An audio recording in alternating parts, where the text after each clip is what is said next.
उसके बाद जो है वो हम लोग, मैं आपको ना एक चीज और बता देता हूं, ये लॉज जो है वो हम लोग डिस्कस कर लेते हैं कि साउंड के लॉज ऑफ रिफ्लेक्शंस होते क्या हैं बेसिकली। देखो अगर मैं आपसे बात करूं तो ये मान लीजिए कोई हार्ड सरफेस है और यहां पे साउंड जो है वो टकरा रही है और यहां से साउंड जो है वो वापस जाएगी, जैसे लाइट टकराती है, ठीक है।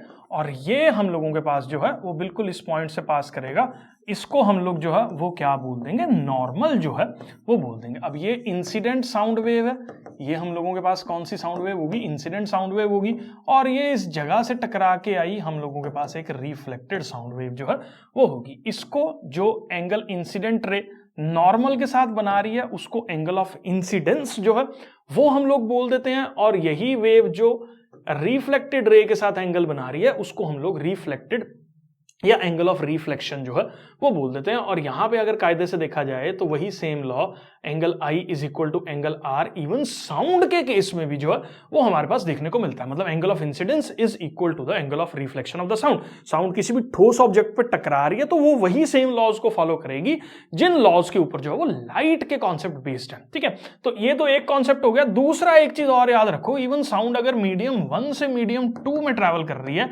तो ये एक बहुत इंपॉर्टेंट पॉइंट है जो आपको अंडरस्टैंड करना है। जैसे फॉर एग्जांपल देखो, मेरे पास जो है वो साउंड आई इस पर्टिकुलर जगह से और यहां पे जो है वो साउंड आके रिफ्लेक्ट करगी। लॉज ऑफ रिफ्लेक्शन भी सेम वैलिड है इसमें।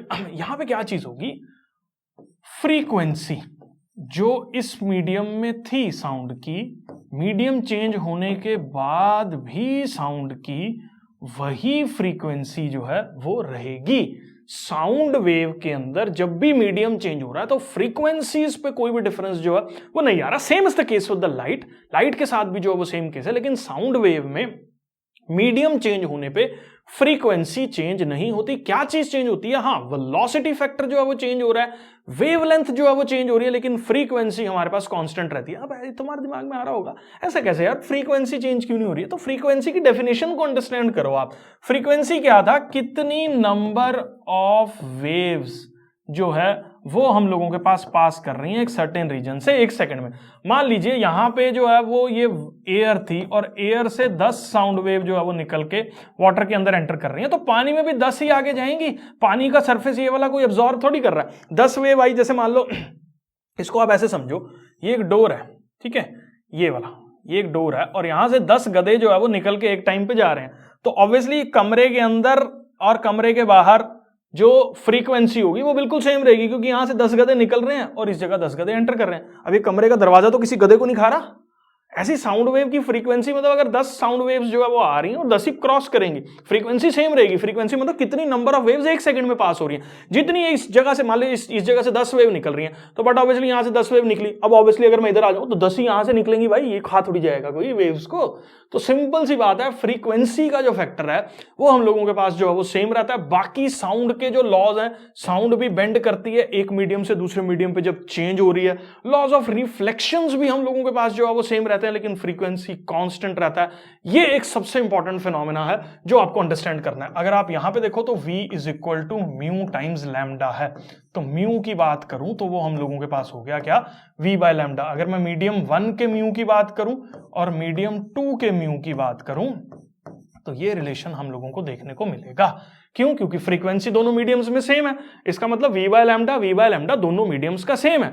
अगर किसी मीडियम का वेलोसिटी बढ़ गया तो उसका लैम्डा भी बढ़ना पड़ेगा ताकि ये दोनों रेशियोज जो है वो सेम रहें। अगर वेलोसिटी किसी मीडियम में एंटर करके कम हो गया तो उसका लैम्डा भी हमारे पास रिड्यूस हो जाएगा। ये चीज पे तो मैं फिर से गौर करके आपको बता रहा हूं। मान लीजिए ये हम लोगों के पास मीडियम 1 है और मान लीजिए ये हम लोगों के पास मीडियम 2 है। इसमें फ्रीक्वेंसी म्यू है, ये भी फ्रीक्वेंसी म्यू है, ठीक है। अब मान लीजिए इसमें स्पीड है 50 जो है वो मीटर पर सेकंड, ठीक है, और वेवलेंथ मैंने कोई ऐसे रैंडम नंबर मान लिया 50 मीटर, ठीक है। This is velocity and this is wavelength. अब यहां पे अगर साउंड जो है वो v1 लैम्डा 1 ये हो गया, और यहां पे साउंड जो है वो अगर हमारे पास 100 मीटर पर सेकंड पे मूव कर रही है तो लैम्डा कितना होगा ये अपने को जो है वो बताना है। मैंने आपको अभी बताया फ्रीक्वेंसी दोनों मीडियम्स में सेम रहेगी। अगर फ्रीक्वेंसी सेम रहेगी तो v बाय लैम्डा और v बाय लैम्डा सेम रहेगा। इसका मेरे को नहीं पता, मैंने इसको x ले लिया। इसका मतलब इन दोनों को डिवाइड करो v बाय लैम्डा करोगे तो 50 by 50 v by lambda, this is v by lambda, जो कि किसके बराबर है, म्यू के बराबर है। और इस मीडियम में भी v बाय लैम्डा सेम रहेगा, 100 बाय x, इसका पता नहीं है। तो यहां से ये कटा, यहां से x की वैल्यू जो है वो मेरे पास किसके बराबर आ जाएगी, 100 मीटर के बराबर जो है वो आ जाएगी। मतलब देखो वेलोसिटी बढ़ी तो लैम्डा भी बढ़ गया, क्योंकि फ्रीक्वेंसी को अपने को जो है वो सेम रखना है। तो इस तरह के काफी ज्यादा कॉन्सेप्चुअल क्वेश्चंस इवन एग्जाम्पलर्स में एनसीईआरटीज के अंदर भी जो है वो गिवन है। फंडे आपको जो है वो अच्छे से अंडरस्टैंड करने पड़ेगे साउंड कॉन्सेप्ट के। तो रिफ्लेक्शंस के जो भी लॉज हैं उसके लिए इतना बेसिक कॉन्सेप्ट अगर आप 9th लेवल पे समझ रहे हो तो that is more than sufficient. मैं ज्यूम कर रहा हूं बेटा जी ये पर्टिकुलर टॉपिक जो है वो आपको क्लियर है।